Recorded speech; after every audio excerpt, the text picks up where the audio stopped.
सभी को बहुत बहुत गुड मॉर्निंग। आज मैं आपके सामने विज्ञान का मॉडल पेपर 3 संभावित मॉडल पेपर 3 लेकर आपके सामने उपस्थित हुआ हूं। आइए आज इस पर चर्चा करेंगे और इस पर बहुत सी बातें आपके सामने आज की जाएंगी। ठीक है, आइए इस पर ये देखते हैं कि पहला प्रश्न क्या कह रहा है और उस कहने का तात्पर्य क्या है। ठीक है, चलिए आइए समझते हैं पहले प्रश्न को कि है क्या।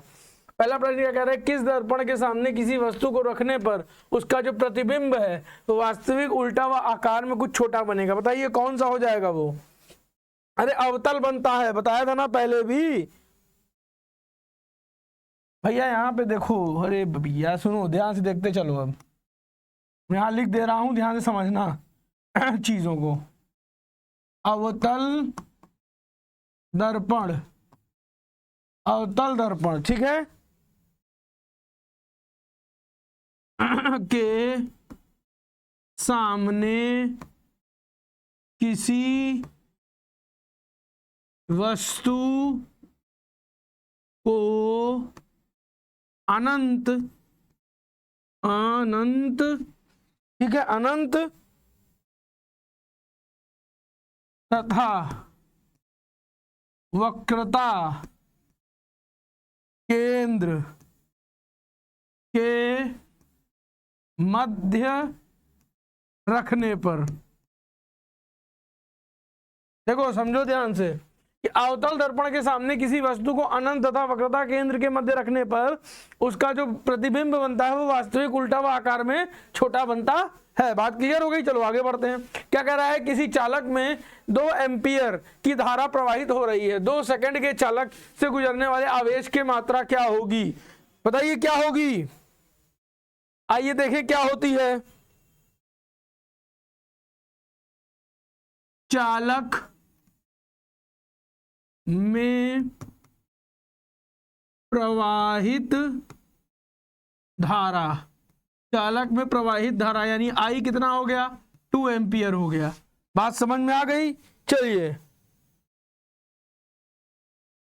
अब यहां पे हो जाएगा चालक में धारा प्रवाह का समय, धारा प्रवाह का समय कितना हो गया, 2 सेकंड हो गया। ये दोनों चीज हमें पता चल गई। चलिए ये दोनों चीज से पता चल गई तो इसके बाद आप क्या कर सकते हैं बताइए। इसका फॉर्मूला होता है Q/I × T। रख दीजिए, इसी फॉर्मूले में आपका आंसर आ जाएगा। ठीक है, अब यहाँ रखेंगे 2 × 2 यानी कितना हो जाएगा, 4 कूलम। 4 कूलम, यही आपका आंसर आएगा। 4 कूलम कहीं है क्या, हाँ ये है, यही आपका आंसर हो गया। समय बिना खराब किए आगे बढ़ते हैं। एक श्वेत प्रकाश किरण जब किसी कांच के त्रिकोणीय प्रिज्म से गुजरती है तब उसके रंगों में अलग अलग विक्षेपण होता है। सबसे अधिक विचलन किस रंग के लिए होगा। बताइए किस रंग के लिए होगा। अरे बैगनी के लिए होगा भाई, बताया था ना उस दिन विबग्योर। सबसे ज्यादा रंग कौन सा होगा, वॉयलेट। वॉयलेट को ही क्या कहते हैं, बैगनी कहते हैं। आगे समझ में आ गया। चलिए आगे बढ़ते हैं। परिवर्तनशील चुंबकीय क्षेत्र के कारण किसी चालक में उत्पन्न प्रेरित विद्युत धारा की दिशा का आकलन निम्नलिखित नियम से किया जा सकता है। किस नियम से किया जा सकता है बताइए। पढ़कर इस उत्तर का आंसर दीजिए, पढ़कर मुझे।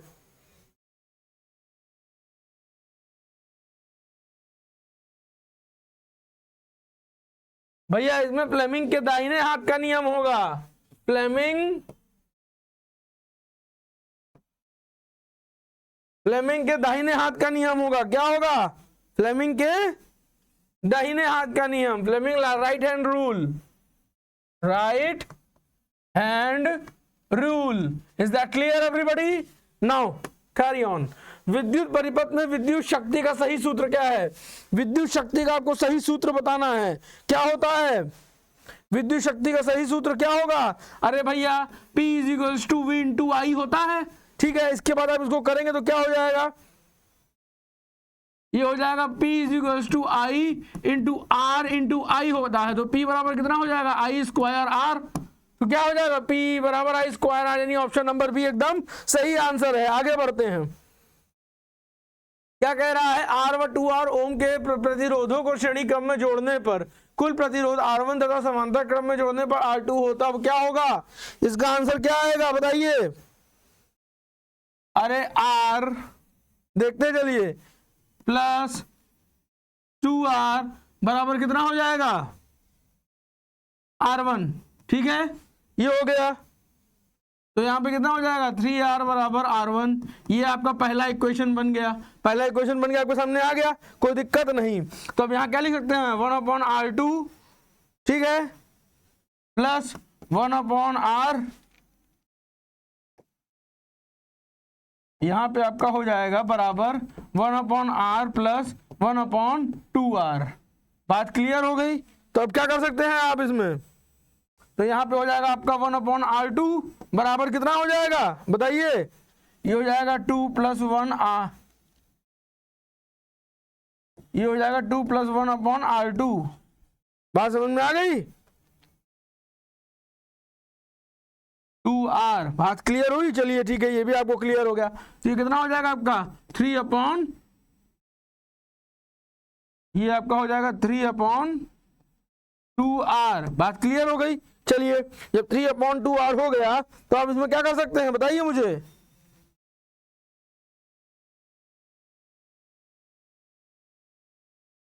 थ्री अपॉन 2R हो गया, ठीक है। तो टोटल आपका इसके जो आंसर आएगा वो 9/2 आएगा। ऑप्शन नंबर भी आपका सही आंसर होगा। आगे बढ़ते हैं। भारत में प्रत्यावर्ती धारा एसी आपूर्ति की आवृत्ति है, क्या है बताइए, जल्दी बताइए। ऑप्शन नंबर बी 50 हर्ट्ज है, क्या होगा,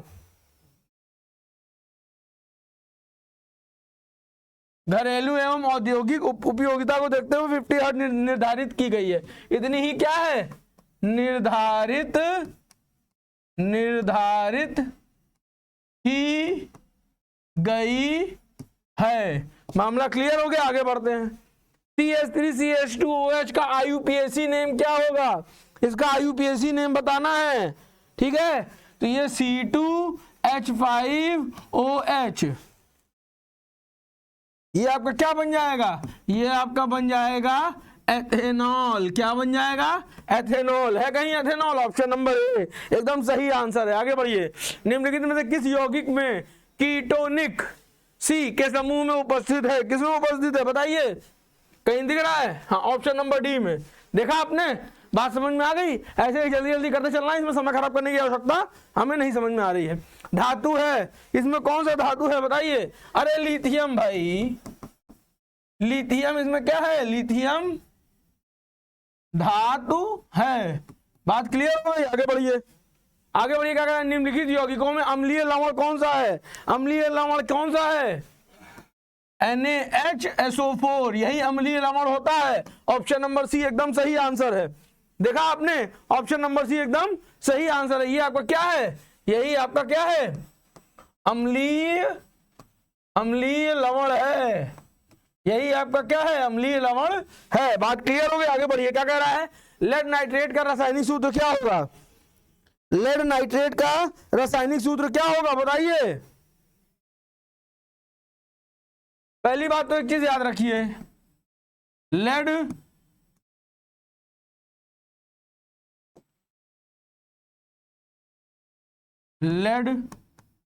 नाइट्रेट एक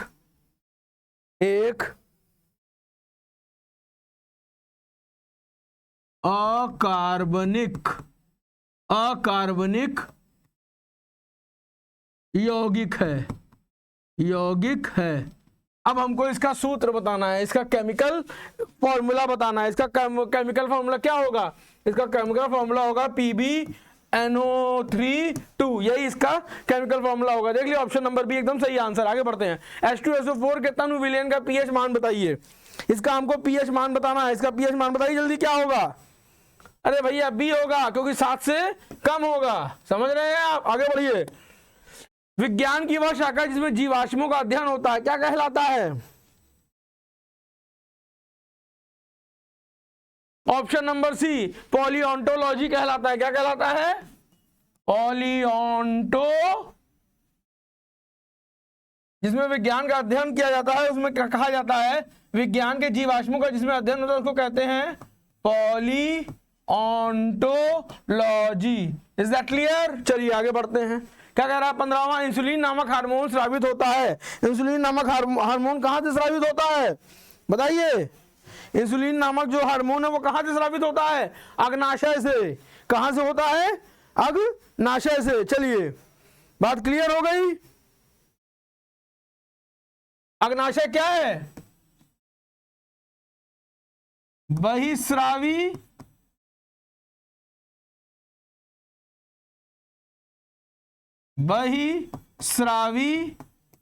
एवं अंतःस्रावी ग्रंथि है। इसी को एंडोक्राइन और एक्सोक्राइन कहते हैं। बात क्लियर, आगे बढ़िए। द्वार कोशिकाएं पाई जाती हैं। द्वार कोशिकाएं कहां पाई जाती हैं बताइए मुझे। द्वार कोशिकाएं कहां पाई जाती हैं? आप सब मुझे बताइए जल्दी से।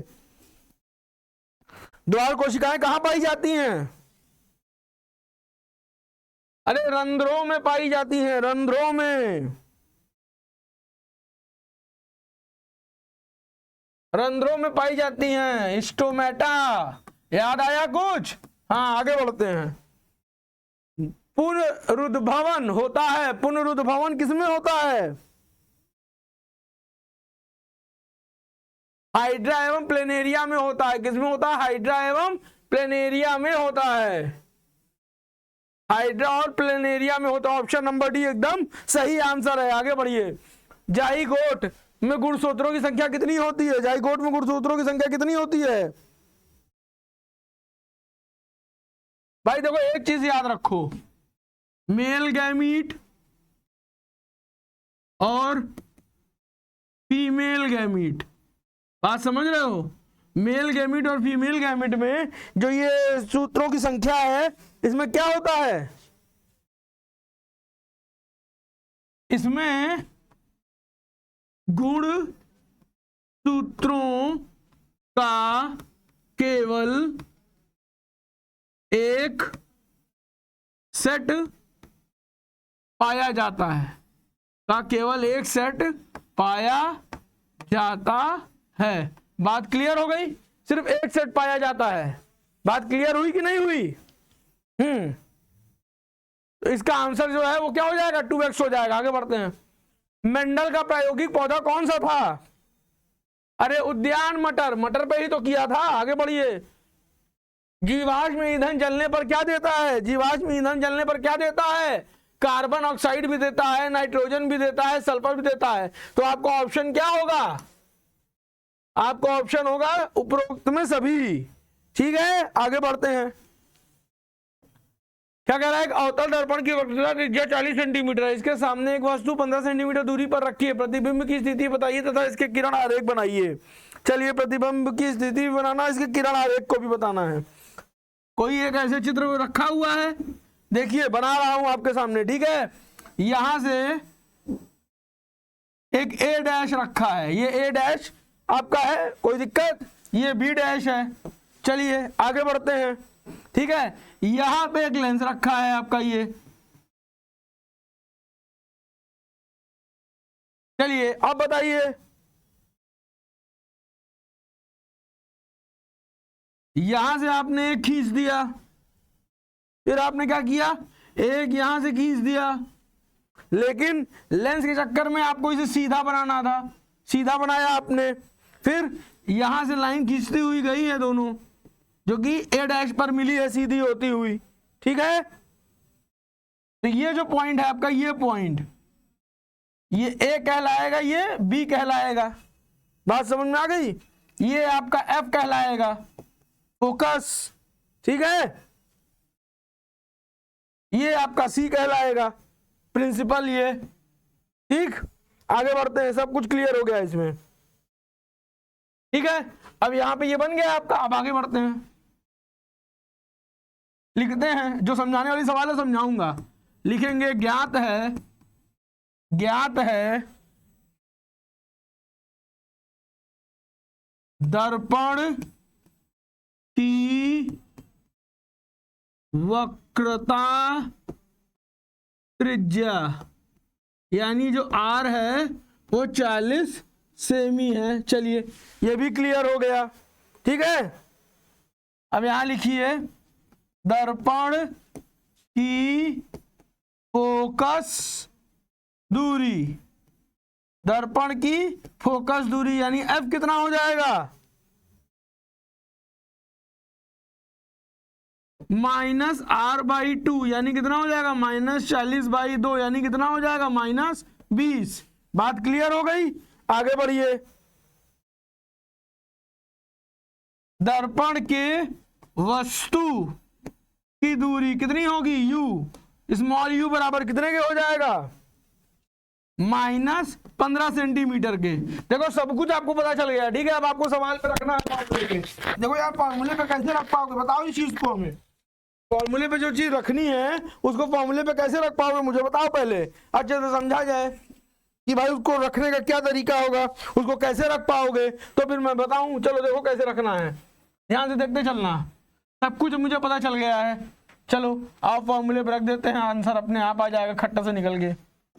चलो देखो कैसे रखना है इसको रखेंगे 1/f बराबर 1/v प्लस 1/u। चलिए रख दीजिए 1/-20 बराबर 1/v प्लस 1/-15। अब बताइए क्या करेंगे आप, तो ये आपको कितना हो जाएगा 1/v बराबर 1/15 माइनस 1/20। आगे बताइए, इसको आप लोग सॉल्व करिए।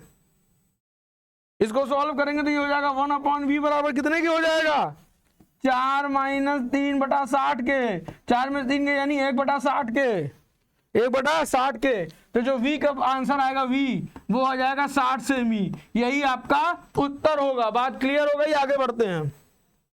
क्या कह रहा है, किसी प्रिज्म से श्वेत प्रकाश के विक्षेपण की क्रिया चित्र बनाकर समझाइए। विक्षेपण की क्रिया चित्र बना के बनाइए। अरे भैया ये आप इस तरह बनाते हो, बुक से देखना आप, लेकिन मैं बता दे रहा हूं कि बनेगा कैसे। ये यहां से आपका सूर्य का प्रकाश एंटर होगा। क्या होगा? सूर्य का प्रकाश। यहां से सूर्य का प्रकाश गया, अंदर ये लाइट डिस्पर्स हो जाती है, छितर जाती है, ठीक है। फिर ये अलग अलग रंगों से निकल कर आपके सामने आएगी। बात समझ में आ रही है? हाँ, इसको अपना आप वो कर दीजिएगा। यहाँ पर एक पर्दा होगा, ये पर्दा होगा, इसी से छन कर आएगी। तो लाल बैगनी ये जो विबग्योर वाला सिस्टम है वो यहीं से निकल के आएगा। बात समझ में आ गई? अपना देखिएगा आप।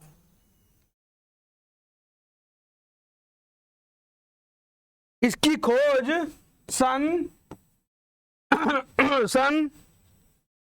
1666 में आइजैक न्यूटन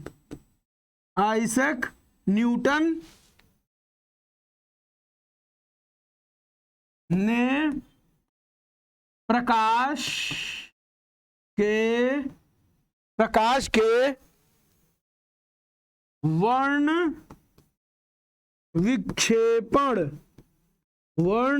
विक्षेपण की खोज की थी। वर्ण विक्षेपण की क्या की थी? खोज की थी। बात समझ में आ गई?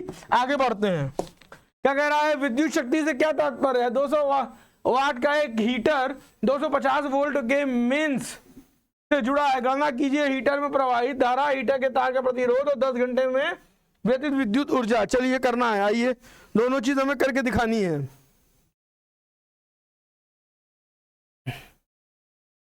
देखो यहां से करते हैं इसको नए पेज पे लिखे, ठीक है। विद्युत शक्ति यानी P। सबसे पहले बताओ P का फॉर्मूला क्या होता है? कार्य बटा समय। कार्य यानी W और बटा समय। समय बराबर क्या होता है? T। ठीक है, ये हमें पता है। तो क्या करेंगे, हीटर की शक्ति यानी P दिया है कितना 200 वाट दिया है, ठीक है, कोई दिक्कत नहीं। V कितना दिया है? V दिया है 250 वोल्ट, 250 वोल्ट दिया है। अब बताइए क्या करेंगे? कुछ नहीं, P/V रख दीजिए, तो यानी 200 बटा 250 रख दीजिए। कितना हो जाएगा? ये हो जाएगा 4/5 यानी 0.8 क्या होगा?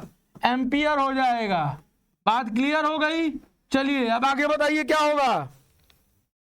अब इसमें दूसरा है क्या? हीटर तार का प्रतिरोध।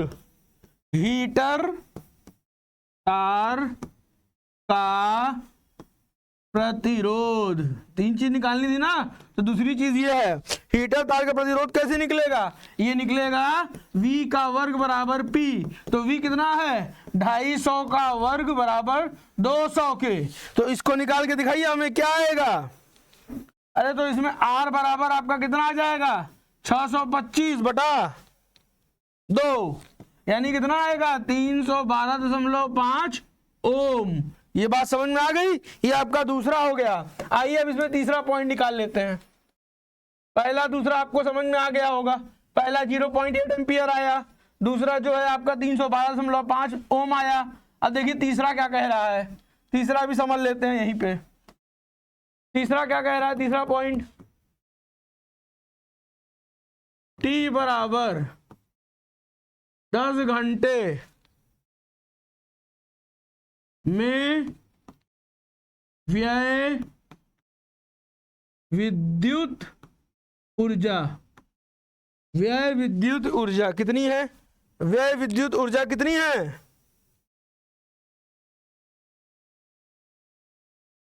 H बराबर V इंटू आई इंटू टी, इतना है। अब आगे बताइए क्या करेंगे इसमें हम।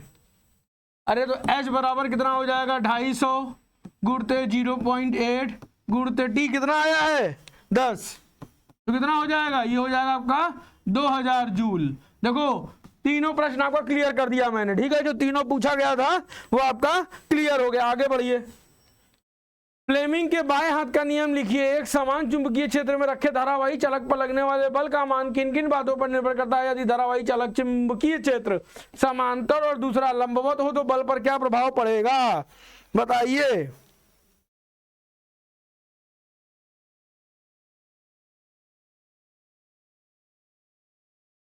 इसको आप बुक से देखिएगा, ये पूरा थ्योरेटिकल पार्ट है, ये थ्योरी है। इसको आप बुक से कंसल्ट करिए, जहां समझाने वाली चीज आएगी वो मैं समझाऊंगा आपको, ठीक है। इसमें जो समांतर ये विधि है, समांतर विधि आपको यहां समझा रहा हूं, ठीक है, ध्यान से देखिएगा। यदि धारावाही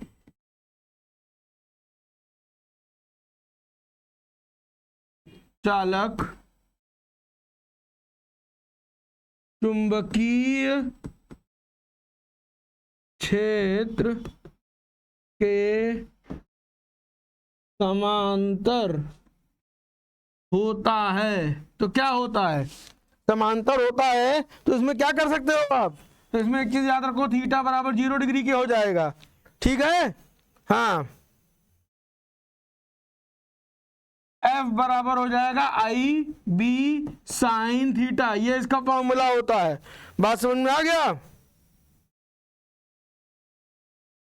B है, देखिए B है चुंबकीय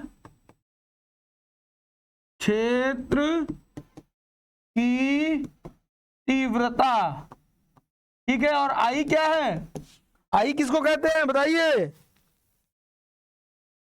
चालक की प्रवाहित धारा। बात समझ में आई कि नहीं आई, समझ में आ गई। आई बीच में ये एल भी है, एल एल एल किसको कहते हैं, आइए बताएं एल किसको कहते हैं, यहां मिटा रहा हूं ऊपर से। एल एल बराबर क्या होता है, एल बराबर होता है चालक की लंबाई। क्या होता है, चालक की लंबाई होता है, समझ गए। और एक चीज याद लिख लीजिए इसी में, तो फिर दूसरा वाला भी यही समझा देंगे। क्या लिखना है, लिखिए F बराबर 0 यदि हो ना, तो कोई बल नहीं लगेगा। बात क्लियर हो गई, कोई भी बल नहीं लगेगा। चलिए अब दूसरा वाला आइए देखते हैं यही नीचे। पहला वाला का मामला खत्म हो गया, अब दूसरे वाले का देख लेते हैं मामला क्या कह रहा है। दूसरे वाले का मामला क्या कह रहा है, तो इसमें जो थीटा होगा वहां 0 डिग्री था, यहां 90 डिग्री हो जाएगा, ठीक है। यहाँ पे भी वही फॉर्मूला लगेगा, F is equal to small I L B sine theta. ठीक है, बात क्लियर हो गई? ठीक है, इसमें एक चीज याद रखिए, क्या? अर्थात लगने वाले बल का मान क्या होगा? अधिकतम होगा, अधिकतम होगा। बात क्लियर हो गई? आगे बढ़ते हैं। क्या कह रहा है? विद्युत जनित्र का कार्यकारी सिद्धांत क्या है? चित्र की सहायता से इसकी कार्यविधि को समझाइए। देखो भैया, ये थ्योरेटिकल पार्ट है, इसको तुम बुक से देखो, मैं आगे बढ़ता हूं। बात समझ में आ गई? जो समझाने वाली बात है वो समझाऊंगा, जो समझाने वाली बात नहीं उसको कतई नहीं छूऊंगा। चलिए आगे बढ़ता हूं। दिए गए पहला मिथेनॉल दिया गया है, ये पहला समझते हैं मिथेनॉल क्या है, कैसे बनता है। मिथेनॉल होता है HCHO। HCHO देखिए ये कैसे बनेगा, ये बनेंगे HCH, बन गया, यहाँ पे आपने O बना दिया। बात क्लियर हो गई? पहला आपका बन गया, मेथेनॉल बन गया। ठीक है, दूसरा है प्रोपाइन। आइए प्रोपाइन बनाते हैं। प्रोपाइन कैसे बनेगा बताइए? प्रोपाइन कैसे बनेगा? HCCH,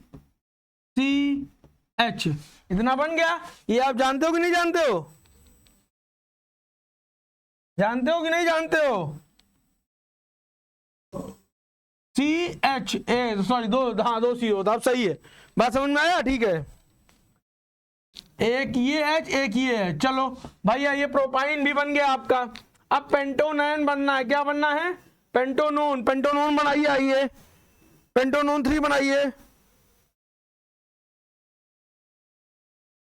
पेंटोनॉन 3 बनाना है, चलिए।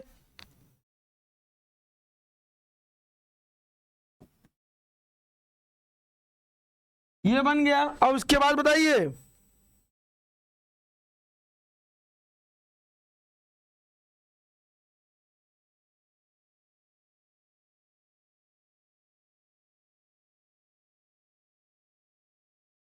ये आपका पेंटोनॉन 3 बन गया।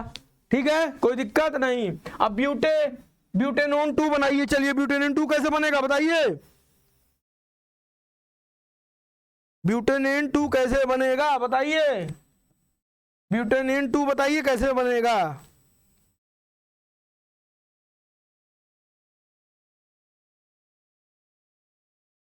ब्यूटेनॉन 2 बहुत आसान है, देखिए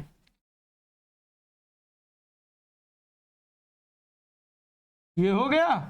ठीक है, अब इसके बाद आप इसमें H जोड़िए, इसमें भी H जोड़िए, इसमें भी H जोड़िए, इसमें भी H जोड़िए, इसमें O जोड़िए, इसमें ऊपर H, इसमें नीचे H। ये आपका ब्यूटेनॉन 2 बन गया। बात क्लियर हो गई? ये आपके सामने बनकर आ गया है। चलिए आगे देखते हैं क्या कह रहा है। रेडॉक्स अभिक्रिया को एक उदाहरण द्वारा समझाइए। रेडॉक्स को एक उदाहरण द्वारा समझाना है। चलिए उदाहरण देकर समझा देते हैं। कॉपर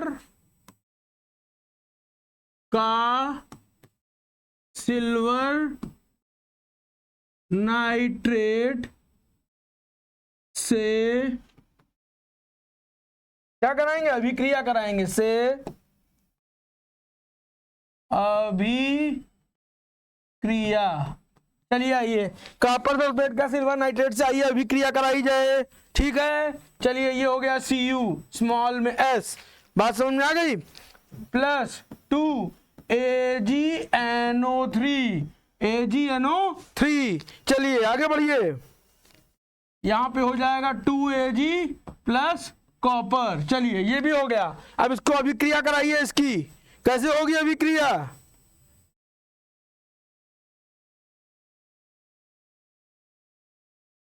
देखो यहां पे ये +1 हो रहा है, यहां पे ये 0 हो रहा है, इसी को रिडक्शन कहते हैं। इसी को क्या कहते हैं? रिडक्शन कहते हैं। बात क्लियर हो गई कि नहीं हो गई?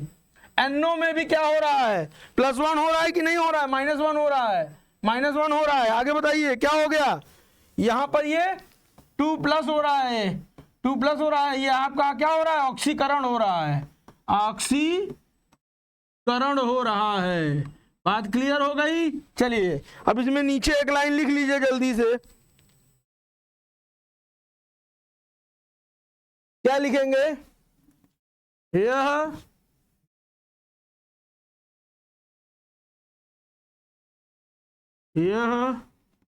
अभिक्रिया रेडॉक्स, यह अभिक्रिया रेडॉक्स अभिक्रिया है। यह अभिक्रिया क्या है? रेडॉक्स अभिक्रिया है। यह जो क्रिया है, यह अभिक्रिया जो है, ये एक रेडॉक्स अभिक्रिया है। रेडॉक्स क्योंकि यहां पे रिडक्शन हो रहा है आपका। बात समझ में आ गई? ठीक है। इसमें ऑक्सीकरण, इसमें ऑक्सीकरण व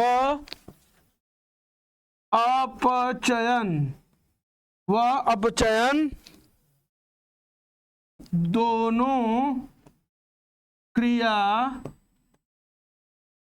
एक साथ हो रही है।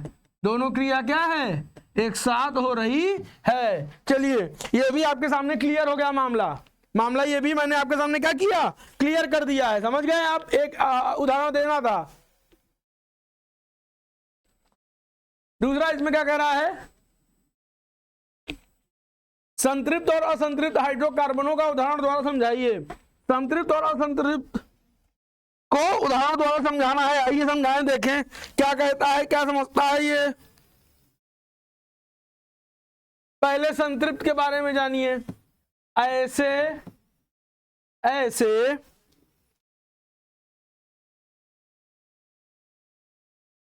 कार्बनिक यौगिक जिसमें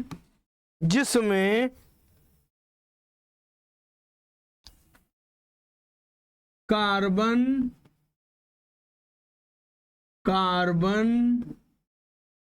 के मध्य एकल बंध उपस्थित होता है। बात समझ में आ गई? उपस्थित होता है। सॉरी।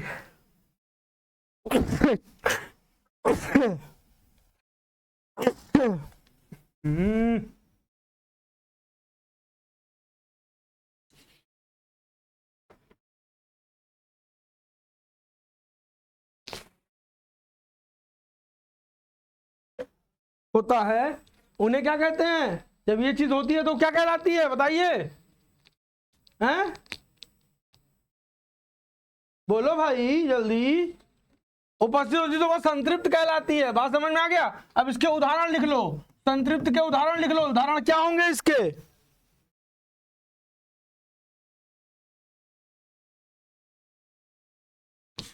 इसके उदाहरण होंगे एल्केन या साइक्लो एल्केन। बात समझ में आ गई? अब बात आएगी किसकी? असंतृप्त की। लिखिए। चलिए, अब बात किसकी लिखनी है? अब बात लिखनी है असंतृप्त की। असंतृप्त की क्या लिखेंगे?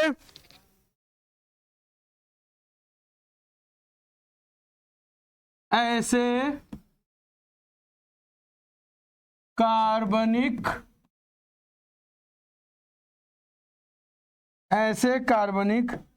अरे रे, रुको।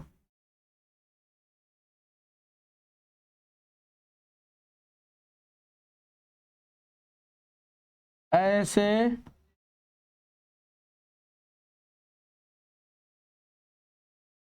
कार्बनिक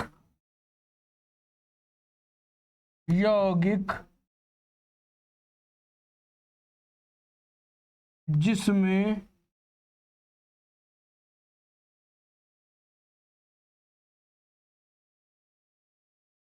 कार्बन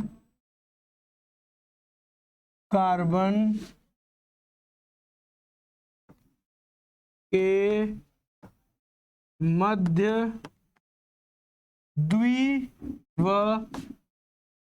त्रिबंध होता है। बात क्लियर हो गई?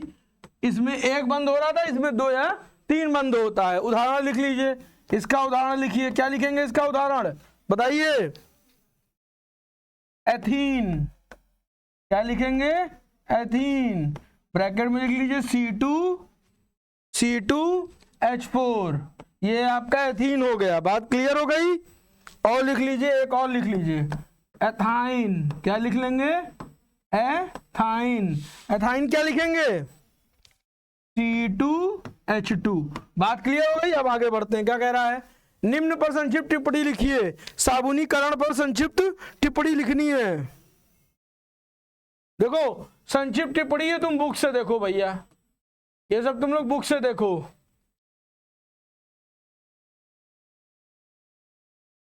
दूसरा क्या कह रहा है, योग अभिक्रियाएं, ये मैं बता दे रहा हूं आपको।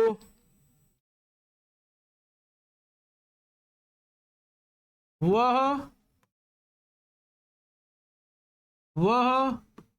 अभिक्रिया, वह अभिक्रिया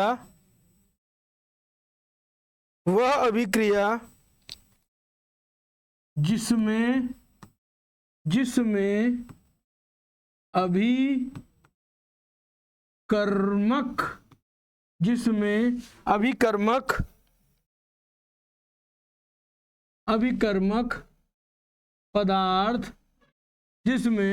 अभिकर्मक पदार्थ से किसी छोटे अणु के त्याग के बिना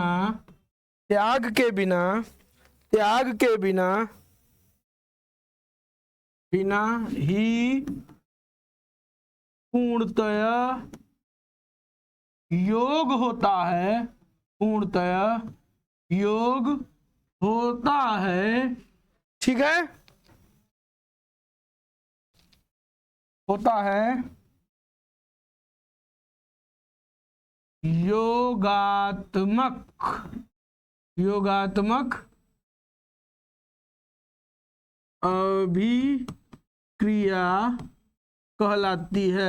अभिक्रिया कहलाती है। बात समझ में आ गई। मैंने पूरा लिख दिया कि योग अभिक्रियाएं क्या होती हैं, ये आपके सामने हैं। वह अभिक्रिया जिसमें अभिकर्मक पदार्थ से किसी छोटे अणु के त्याग के बिना ही पूर्णतः योग होता है, उसे योग अभिकर्मक क्रियाएं कहते हैं। चलिए ये भी क्लियर हो गया आपका। इसमें एक उदाहरण भी कहिए लिख दें आपका, लीजिए इसमें एक उदाहरण भी हम लिख दे रहे हैं आपका, ध्यान दीजिएगा। उदाहरण यहां पे उदाहरण लिख दे रहे हैं, CH3, ठीक है, CH, फिर CH डबल बॉन्ड, ठीक है, प्लस H2, यहां पे हो जाएगा निकिल, यहां हो जाएगा प्लास्मोडियम, ये का हो जाएगा CH3, कितना हो जाएगा, CH3, CH2, CH3। बस मामला क्लियर हो गया। अब आगे बढ़ते हैं, क्या कह रहा है, कह रहा है सजातीय श्रेणी व इसके उपयोग। सजातीय श्रेणी व इसके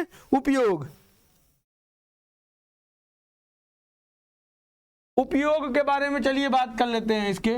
बाकी ये सारी चीजें आप बुक से देखना, बाकी इसके उदाहरण और उपयोग मैं लिखवा दे रहा हूं, ठीक है। चलिए इसका जो उदाहरण होगा, उदाहरण वो मैं यहां लिख रहा हूं, आप देखना उसके उदाहरण, फिर उपयोग लिखूंगा। उदाहरण होंगे CH3 होगा, ठीक है, OH, C2H5OH। बात समझ में आ गई। अब आइए इनके उपयोगों के बारे में बात करते हैं। इसके बारे में बात करेंगे, उपयोगों के बारे में। पहला है सजातीय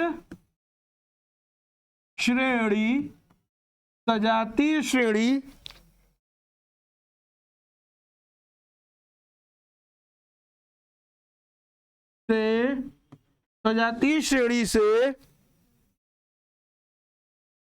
यौगिकों की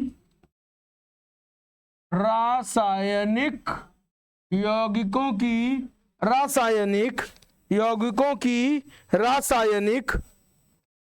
और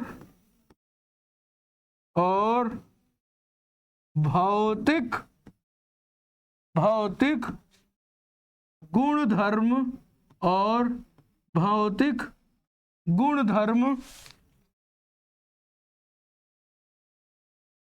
को आसानी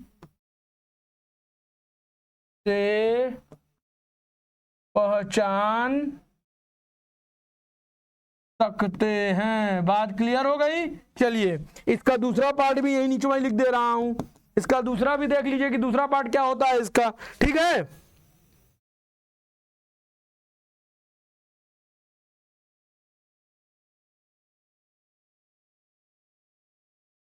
सजातीय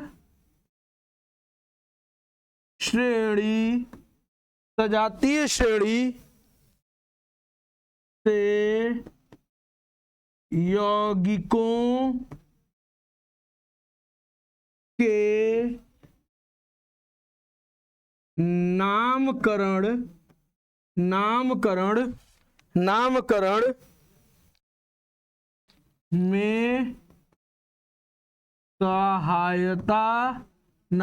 में सहायता मिलती है। बात क्लियर हो गई। आगे बढ़ते हैं, आशा है आपको बात क्लियर हुई होगी।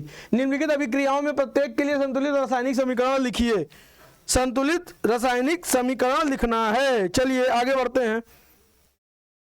प्लास्टर ऑफ पेरिस लिख दीजिए, CaSO4 ट्वाइस, ठीक, H2O प्लस 3H2O,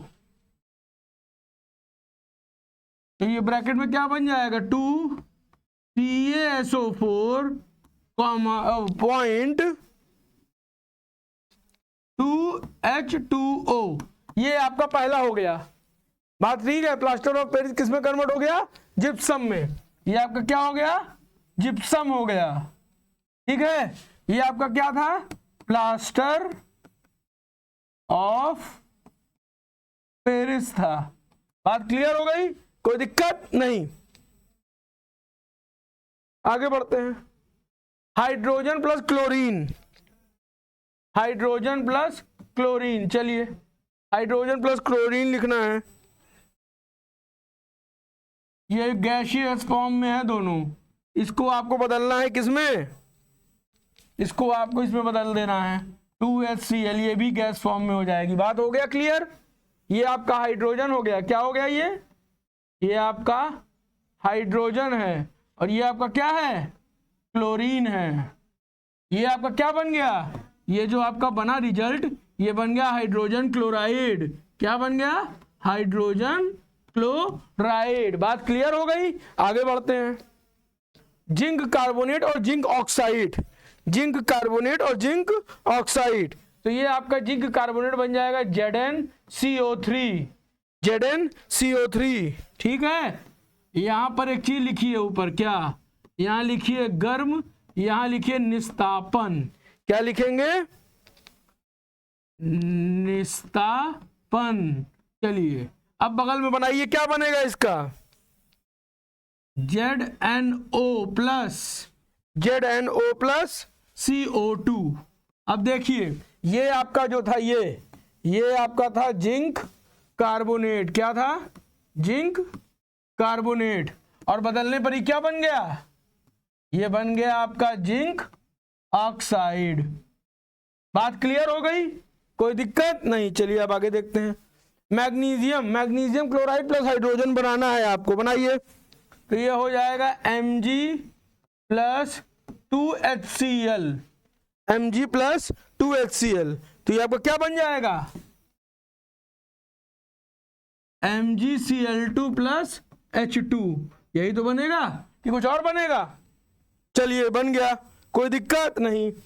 पांचवा देखिए, बोरियम क्लोराइड प्लस सल्फ्यूरिक अम्ल हाइड्रोक्लोरिक अम्ल हो जाएंगे। क्या होगा, ये आपका बन जाएगा BaCl2, ठीक है, प्लस H2SO4, H2SO4 मतलब सल्फ्यूरिक एसिड बन जाएगा, ठीक है, H2SO4। फिर बताइए, ये आपका बन जाएगा BaSO4 प्लस 2HCl, यही तो बनेगा। चलिए ये भी क्लियर हो गया, बनाते चलिए जब क्लियर हो गया तो। क्या है, silver nitrate plus sodium iodide, silver nitrate plus sodium iodide. चलिए सिल्वर नाइट्रेट बनाइए, AgNO3 plus NaI, silver nitrate.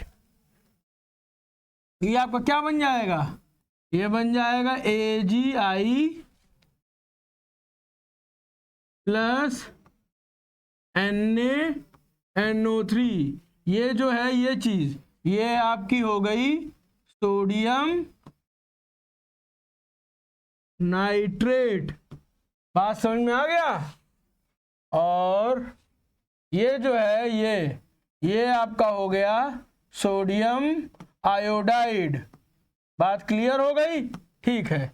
ये जो है ये आपका हो गया सिल्वर नाइट्रेट, ठीक है। हर चीज आपको अलग अलग क्लियर कर दिया मैंने, ठीक है। ये आपका क्या हो जाएगा, ये चीज ये आपकी हो जाएगी सिल्वर आयोडाइड। बात क्लियर हो गई, आगे बढ़ते हैं। क्या कह रहा है, कह रहा है डीएनए का पूरा नाम लिखिए या प्रोटीन संश्लेषण कैसे करता है। चलिए डीएनए का पूरा नाम लिखिए। डीएनए का पूरा नाम होता है डाईऑक्सी राइबो न्यूक्लिक एसिड। मैंने पूरा नाम लिख दिया, बाकी का मैटर आप बुक से देखिए, ठीक है। बुक में आपको ज्यादा अच्छे से इसमें चीजें बताई जाएंगी। आगे बढ़ते हैं। क्या कह रहा है, पादप हार्मोन पर टिप्पणी लिखिए। पादप हार्मोन पर भी टिप्पणी लिखना है। चलिए पादप हार्मोन पर टिप्पणी लिखिए। चलिए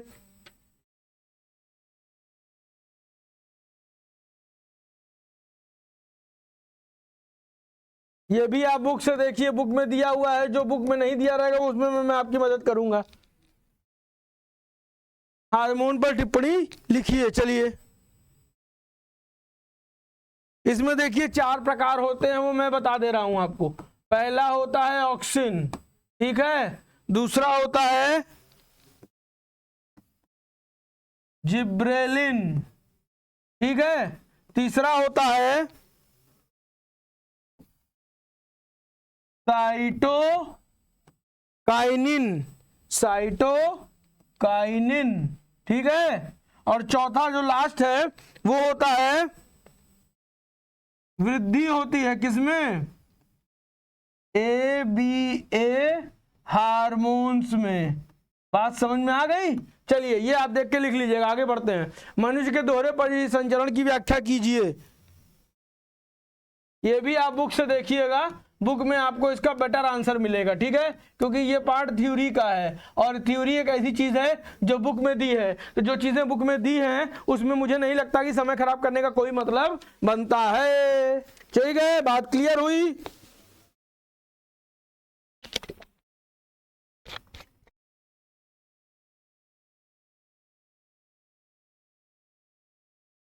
आगे बढ़ते हैं। मस्तिष्क के कितने भाग होते हैं, ये मैं आपको बताऊंगा कि मस्तिष्क के कितने भाग होते हैं, ठीक है। मैं यहां लिख रहा हूं, मस्तिष्क एक महत्वपूर्ण अंग है। मस्तिष्क क्या है, एक महत्वपूर्ण अंग है जो खोपड़ी के भीतर कपाल को ही स्कल कहते हैं, ठीक है। देखो ब्रैकेट में लिख दे रहा हूं, कपाल को ही स्कल कहते हैं, ठीक है। कपाल में स्थित होता है। बात क्लियर हो गई, में स्थित होता है। इसका वजन लगभग 1200 से लेके 1400 पाउंड का होता है, ठीक है, या ग्राम का होता है, लिख सकते हैं ग्राम का होता है। चलिए ये भी क्लियर हो गया पार्ट आपको। एवं क्षमता 13,500 सीसी, ठीक है, होती है। सीसी का मतलब होता है क्यूबिक कैपेसिटी, जो ना जानते हो वो जान लें। सीसी का मतलब होता है क्यूबिक कैपेसिटी। बात क्लियर हो गई। चलिए ये हो गया, ठीक है। यहां पे एक चीज और लिख लीजिए, क्या? मस्तिष्क झिल्ली द्वारा सुरक्षित रहता है। मस्तिष्क किसके द्वारा सुरक्षित रहता है? एक झिल्लियों द्वारा सुरक्षित रहता है। चलिए ये भी क्लियर हो गया। जिसे क्या कहते हैं? जिसे मेनिंजाइसिस कहते हैं। मेनिंजाइसिस कहते हैं। क्या कहते हैं? मेनिंजाइसिस कहते हैं। जिसे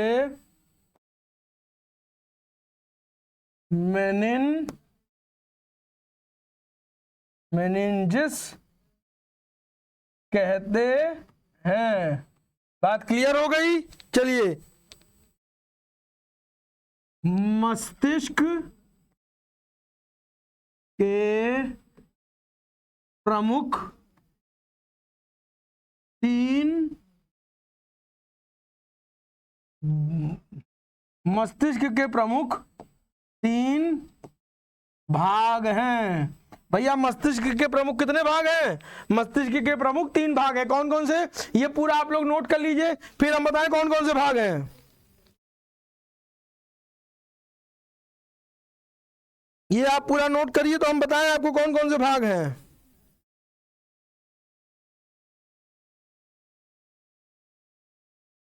चलिए सभी ने नोट कर लिया होगा, मैं उम्मीद करता हूं। मैं मिटा रहा हूं अब ये।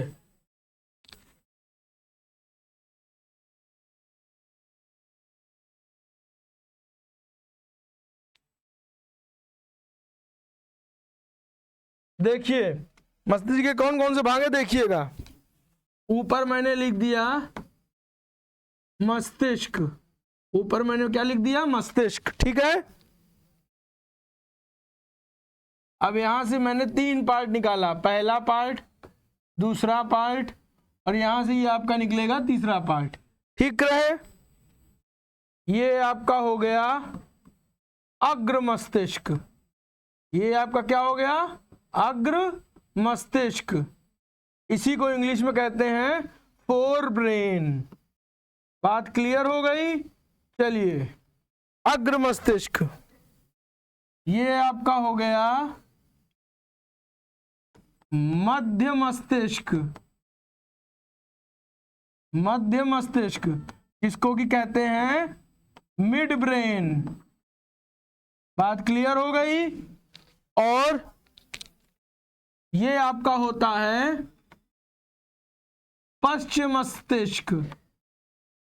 पश्चिम मस्तिष्क यानी पीछे का ब्रेन। तो पश्चिम मस्तिष्क को क्या कहते हैं? इसको इंग्लिश में कहते हैं हाइंड ब्रेन।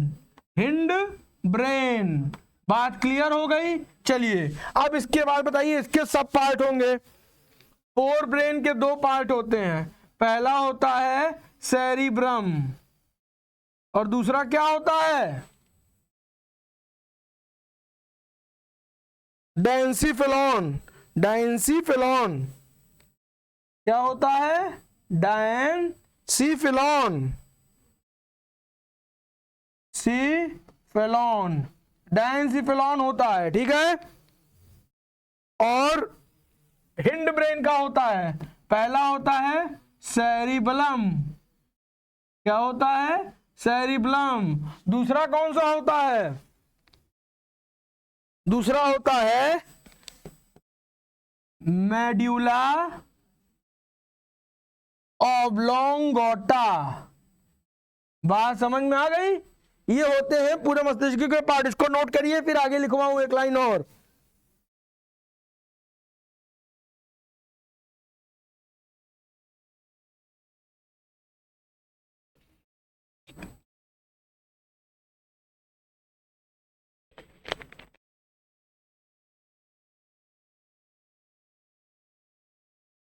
उम्मीद है आपने लिख लिया होगा। मैं आगे बढ़ता हूं, इसको मिटाता हूं।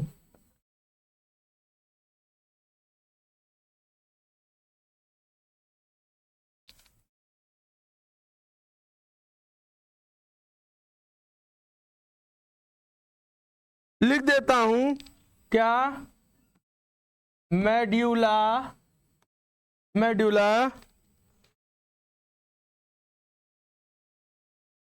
ऑब्लोंगाटा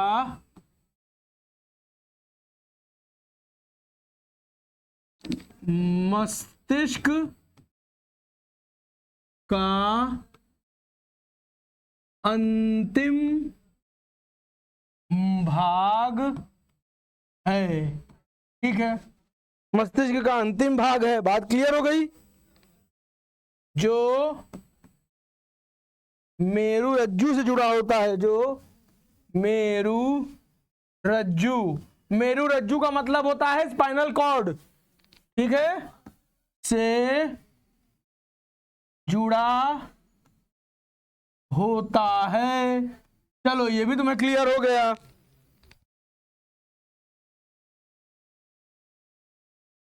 इसी भाग से कई अनैच्छिक क्रियाएं होती हैं,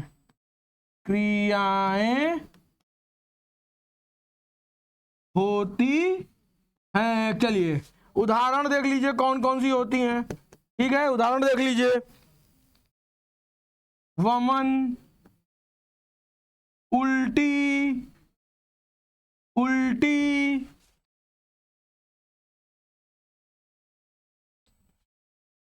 लार आना, स्पंदन आदि। बात क्लियर हो गई। ये पूरा मस्तिष्क के बारे में मैंने आपको समझा दिया, ठीक है। आदि का नियंत्रण होता है, चलिए ये पूरा मस्तिष्क के बारे में आपने जान लिया। आगे बढ़ते हैं। अब मानव के मादा जनन तंत्र का वर्णन कीजिए। देखो मैं नाम लिख दे रहा हूं, लिखना आप लोग उससे, बुक से अपने, ठीक है। बुक से इसको लिख के अपना जानना। पहला होता है इसमें अंडाशय, क्या होता है, अंडाशय। पहला इसमें क्या होता है आपका, अंडाशय होता है। बात क्लियर हो गई।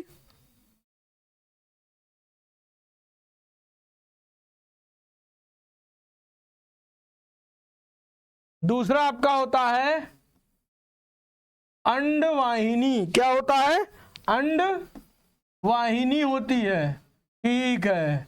तीसरा क्या होता है, गर्भाशय, क्या होता है, गर्भाशय, ठीक है। चौथा क्या होता है,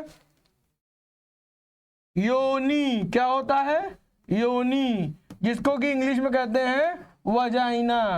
बात क्लियर हो गई। और पांचवा होता है भग, जिसको कि इंग्लिश में कहते हैं वुल्व या वुल्वा, कुछ भी कह सकते हो आप। देखो मानव के मादा जनन तंत्र में यही 5 पार्ट होते हैं, ठीक है। इनके बारे में आपको बुक से कंसल्ट करना है, बुक से लिखना है एवं चित्र बनाना है। बात समझ में आ गई। मैंने नाम आपको बता दिया है, इसी के बारे में आपको लिखना है, इसके अलावा इसमें और कोई भी चीजें नहीं दी हैं, ठीक है।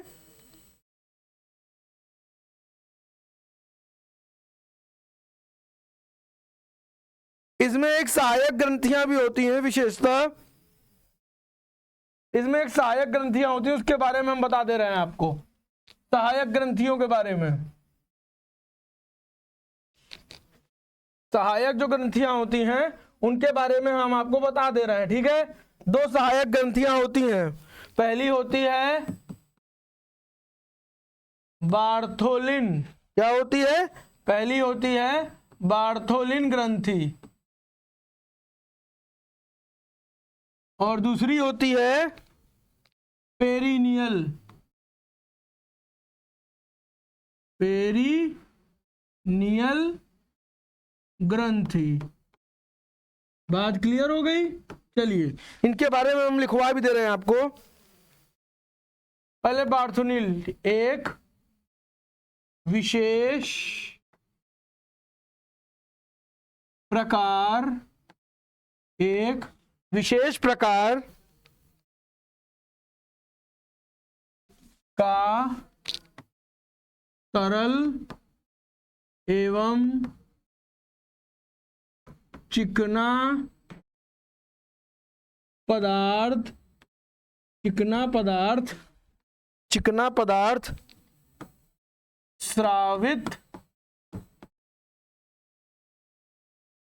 करती है। बात समझ में आ गया। चलिए